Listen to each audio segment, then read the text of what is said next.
What up, y'all? DCFAYGOGUY. Today we're going to be talking about Yum Yum's lore.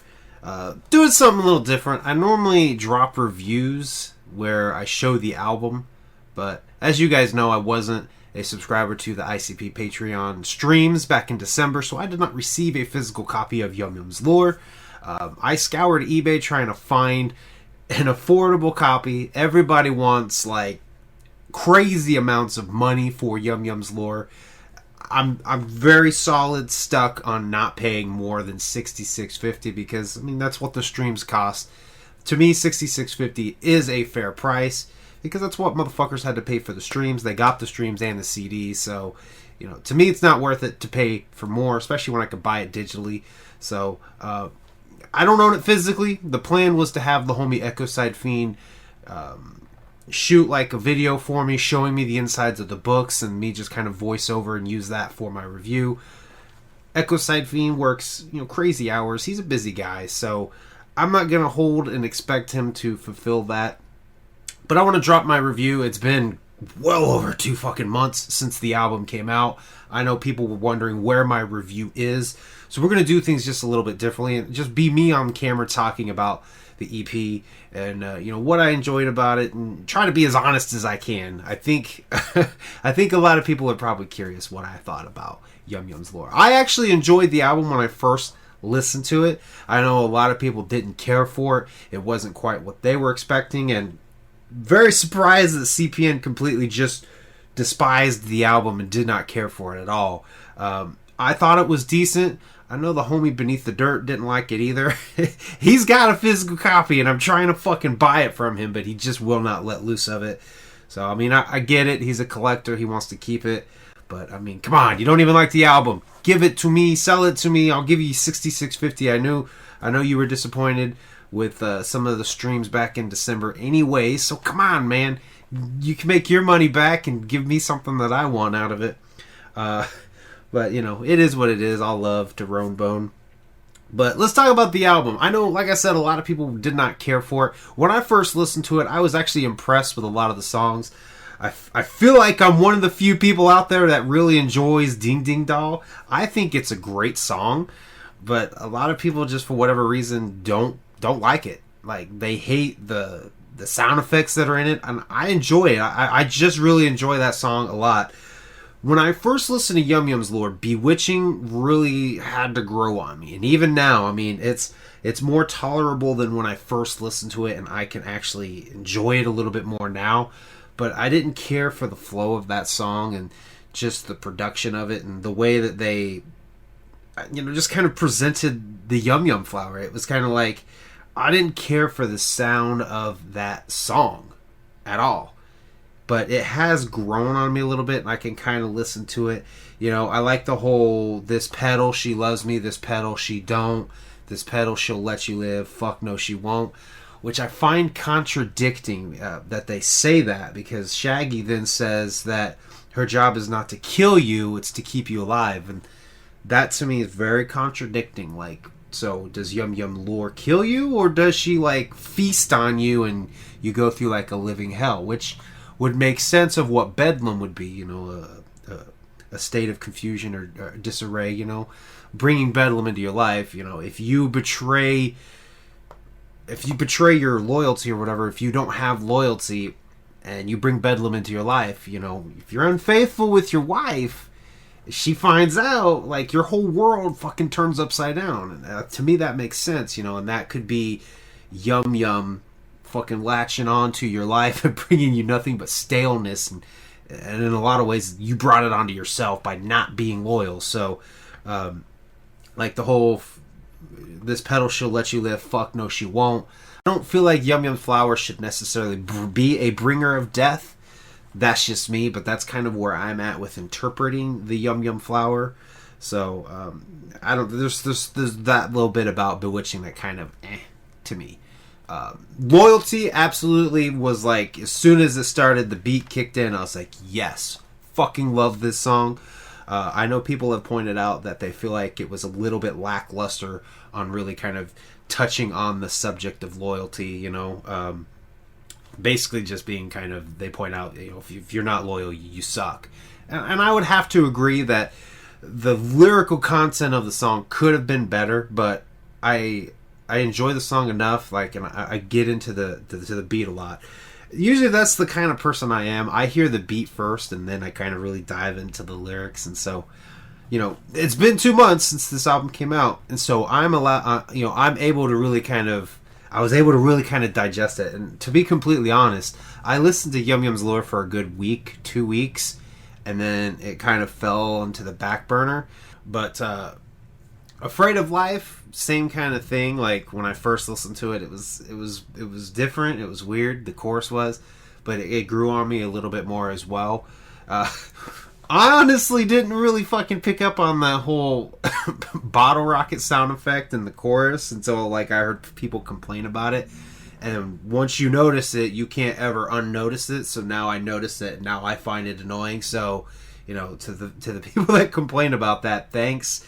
You ruined the song for me. I was actually at a point where I could enjoy Afraid of Life, but I hear that fucking bottle rocket. I'm like, God, that is fucking annoying. So all in all, I think it's not a bad track. Now, Smell of Rain, this one I really enjoy. People pointed out the fact that it's got a similar bass line to My Axe, and that doesn't bother me. I think that it's a great bass line. I think the Smell of the Rain is a catchy tune that I love to sing along to. In fact, I sang along to it every time I've listened to it. So, of course, we've talked about Ding Ding Doll. I love it. I think it's a great track. A lot of people fucking don't like it at all. I think there's a few people out there, whether they'll admit it or not, that despise it. I like the song. I like the sound effects. I like the beat. I like the flow. I like everything about it. It's classic, ICP shit. So maybe they're getting tired of the classic ICP shit. There's one review that I watched where the guy said it was predictable of a story.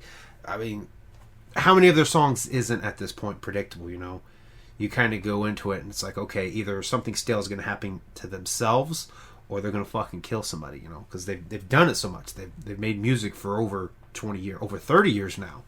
So we're at a point now to, they're going to make music. It's going to be pretty predictable. So you have to remove that if you're going to enjoy music.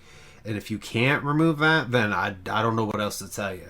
But their music is pretty much to the point of it all being predictable. It's to me, it's like any other horror movie. You've seen one horror movie, you've seen 100. They all start to kind of get similar with their stories. So I enjoyed Ding Ding Doll. Now, for me, I've had it worse. It's hard for me. It's hard to say because right now, Loyalty, Ding Ding Doll, and I've had it worse, and maybe The Smell of Rain. They're all kind of tied for my favorite song right now. I've had it worse. Great beat, great bass line, great hook. Absolutely love it. To me, it's some great thumping shit. Candyman.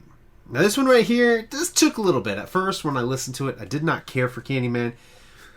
It did grow on me, and similar to The Smell of Rain, there is actually a bass line in Candyman, and in the production, in the beat itself, where it's actually, I think it's called Let's Be Honest, off of South of Hell by Boondocks. Very similar sounding. I do kind of like it. It's not terrible, but it's definitely not the greatest song on the album. And the one song that I've listened to it maybe 2, maybe 3 times, Clownheads. I just didn't care for it. Didn't care for the song at all. I forget who it was. Somebody said it feels like an advertisement, which makes sense because I believe that was supposed to be the first single for the Clownhead 13 paintings that they were going to be making. The paintings that have actual blood from Violent J and Shaggy in it.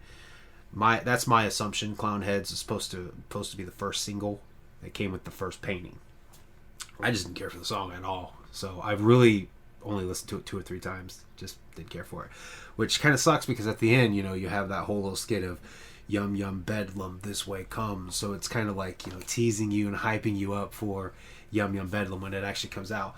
So all in all, I think Yum Yum's Lure was a great listen. It definitely fell to the back burner after listening to it for a few weeks. To me, I think what it is it was fresh, new ICP, which I always love, but I don't know if maybe subconsciously I didn't want to get too into it because I didn't want to wait for a long period of time for Yum Yum Bedlam, which, At this point, we've yet to hear anything else about the album coming out.